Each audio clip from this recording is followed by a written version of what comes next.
Orang-orang Malaysia ini ya, terutama yang merasa mereka tokohnya lah ya, justru sibuk membuat cerita-cerita dongeng ya. Salah satu contohnya dongeng Alam Melayu ya, dongeng Mahawangsanya.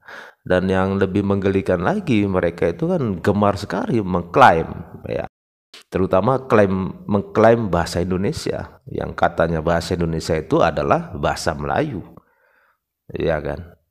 Ya mereka hanya sibuk seperti itu, sibuk dengan membuat sebuah cerita-cerita khayalan, sibuk mengatakan bahwa mereka itu, Malaysia itu adalah pusat peradabannya Nusantara. Padahal di negaranya sendiri bahasa Melayu yang di negara kita sangat dilestarikan ya, ditutur dengan sangat-sangat bagus oleh saudara-saudara kita yang bersuku Melayu. Justru bahasa Melayu yang ada di Malaysia mereka rusak. Jom pergi restoran tapau chicken chop. Ya. Berita semasa. Bahasa rojak Bahasa boleh apa runtuhkan itu? keindahan bahasa Melayu dan hilangkan jiwa bangsa.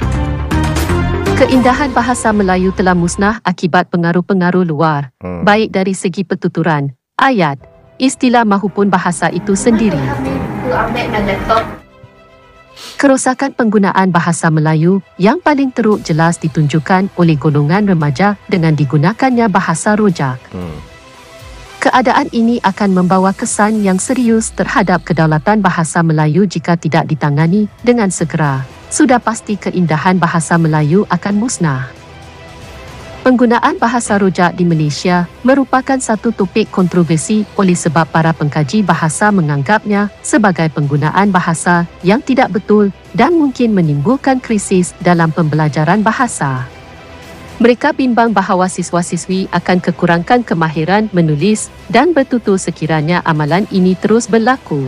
Mereka yang sudah biasa menggunakan bahasa rojak dalam kehidupan seharian mereka pasti akan menggunakan bahasa rojak juga dalam penulisan karangan mereka.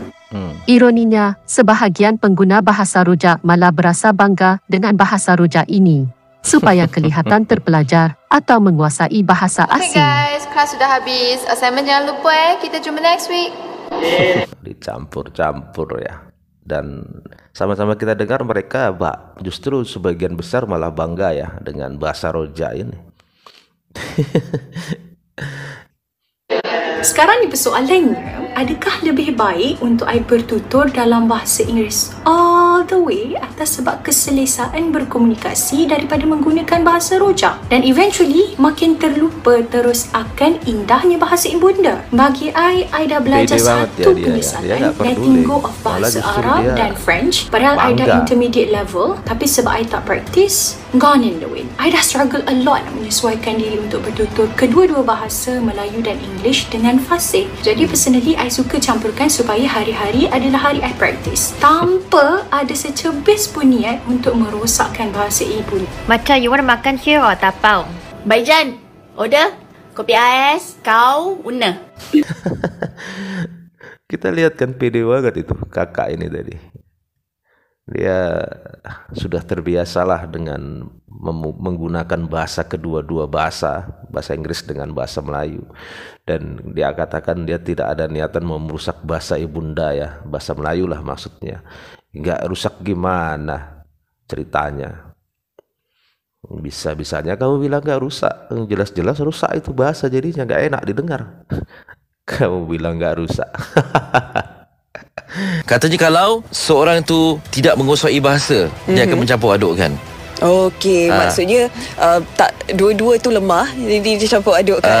Kan kita kan kalau cakap bahasa Inggeris kan, kita tak yakin, kita akan campur aduk dengan bahasa Melayu. Semangat cintakan bahasa Melayu patut diterapkan kepada generasi muda kerana mereka bakal meneruskan agenda negara dan memelihara warisan bangsa. Ini boleh dilakukan dengan bertutur dalam bahasa Melayu tulen dalam satu ayat tanpa campuran bahasa lain. Bahasa Inggeris dan juga bahasa kebangsaan kita memang penting.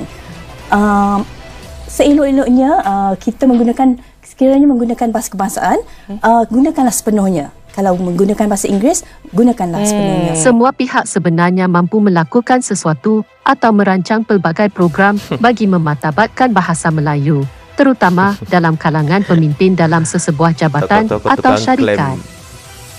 Pihak sekolah sebatas juga itu boleh aja. melaksanakan pelbagai program berkaitan bahasa Melayu. Jika bukan kita, siapalah lagi yang boleh mengangkat bahasa kebangsaan agar tidak hilang ditelan zaman. Jangan sampai hilang identiti negara serta jati diri rakyat Malaysia. Water mineral. Pakcik jalan lurus, lepas tu pakcik akan nampak stesen. Generasi milenial dan orang-orang tua di sana sudah terbiasa dengan bahasa rojaknya, dan kabarnya generasi Z-nya Malaysia ini sudah mulai lancar sekali mereka berbahasa Indonesia, dan pastinya bahasa Melayu akan menjadi sejarah di Malaysia. Kita bangga ya dengan bahasa Indonesia kita, dan terbaru juga kan kita lihat bahasa Indonesia sudah resmi menjadi bahasa ke-10 di UNESCO, dan ini bukti ya bahwa bahasa Indonesia ini sudah semakin mendunia ya. Sekali lagi kita harus mengucapkan banyak terima kasih ya oleh para pejuang Badan Bahasa kita ya, yang sangat-sangat intens ya, mulai dahulu itu mengembangkan bahasa Indonesia ini, dan akhirnya menjadi bahasa Indonesia ini terkenal di seluruh dunia ya.